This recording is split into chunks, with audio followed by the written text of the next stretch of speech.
تو فرما برداروں کے لیے وافر رزق جو ہے وہ بہترین چیز ہے۔ سلیمان علیہ السلام کو اللہ سبحانہ تعالیٰ نے ایسی حکومت عطا کی تھی کہ جو کسی کو عطا نہیں ہوئی۔ اللہ نے ان کے لیے ہواؤں کو تابع کر دیا، جہاں ان کو جانا ہوتا وہ ان کے حکم پر نرمی کے ساتھ چلتی۔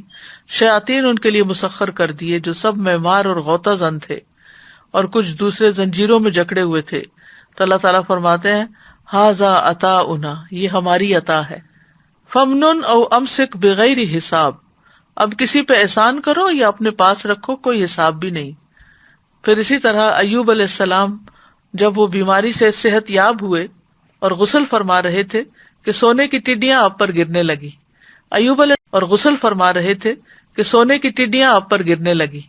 ایوب علیہ السلام انہیں اپنے کپڑے میں سمیٹنے لگے۔ اتنے میں ان کے رب نے انہیں پکارا، اے ایوب، کیا میں نے تمہیں اس چیز سے بے نیاز نہیں کر دیا جسے تم دیکھ رہے ہو؟ یعنی تمہارے اندر تو اس چیز کی خواہش نہیں ہے؟ ایوب علیہ السلام نے جواب دیا، جی ہاں، تیری بزرگی کی قسم، لیکن تیری برکت سے میرے لیے بے نیازی کیسے ممکن ہے؟